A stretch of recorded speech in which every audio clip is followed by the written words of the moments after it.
Bonjour à tous. Avant toute chose, j'aimerais souhaiter une joyeuse fête des mamans à toutes les mamans du monde entier, à toutes les mamans qui suivent Idiomatic Monday, qui suivent English with Stone.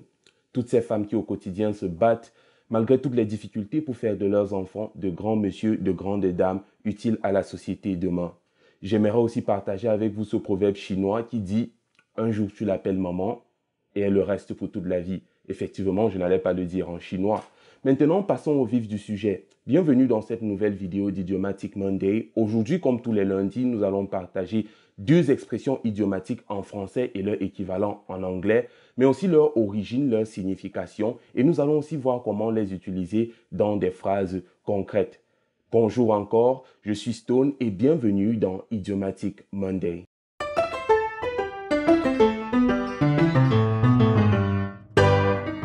Si je vous dis Pierre, qu'est-ce qui vous vient à l'esprit?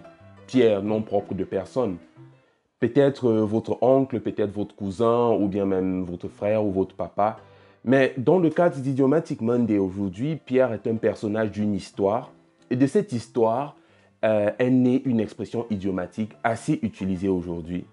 C'est en fait l'histoire de Jésus qui avait été trahi par son disciple Pierre. Mais avant la scène de la trahison, il y a que Jésus lui avait dit « Aujourd'hui, avant le chant du coq ou au chant du coq, tu m'auras trahi 3 fois. » Depuis ce moment-là, au chant du coq est devenu une expression idiomatique assez utilisée. Et l'expression idiomatique au chant du coq, en anglais, se traduit par when the rooster crows ou bien when a rooster crows. Cette expression depuis les origines signifie très tôt. Au chant du coq signifie très tôt. C'est-à-dire, si tu fais quelque chose au chant du coq, ça veut dire que tu fais cette chose très tôt le matin parce que d'habitude, le coq chante très tôt le matin. Prenons un exemple de phrase avec cette expression. You can decide to travel late in the night or when the rooster crows. Tu peux décider de voyager très tard la nuit ou au chant du coq. Voilà pour la première expression. Elle est assez utilisée, tout comme la deuxième. La deuxième expression d'aujourd'hui, alors, nous vient d'une œuvre d'un auteur assez populaire, très populaire même, français, qui s'appelle Molière. D'ailleurs, qu'on appelle la langue française la langue de Molière aussi.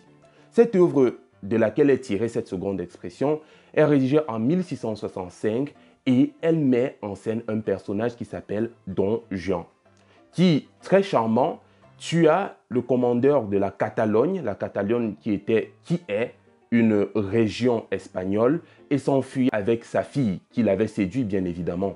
Et de là, de ce scénario, donc de cette scène, a été tirée une expression idiomatique, et cette expression idiomatique est « être un Don Juan ». Être un Don Juan signifie être un homme qui prend son pied, qui prend un vilain plaisir à séduire des femmes et ensuite les abandonner. Donc un homme qui passe sa vie, disons-le ainsi, à séduire des femmes pour le plaisir. L'équivalent en anglais de cette expression est being a Don Juan. L'équivalent en anglais a décidé de garder la consonance du nom Juan, puisque Juan c'est un nom espagnol. Et à la base, nous savons que le J en espagnol se prononce, il est pratiquement sourd. Donc, en anglais, ça se dit being a Don Juan et ça garde la même signification. Voyons donc un exemple de phrase employant l'expression être un Don Juan. Il faut se méfier des hommes élégants. Plusieurs d'entre eux sont des Don Juan. You must be careful of elegant men. Most of them are Don Juans.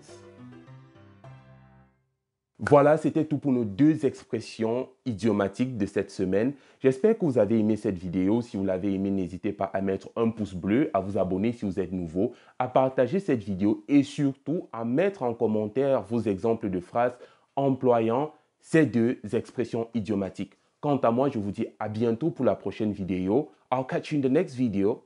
Ciao!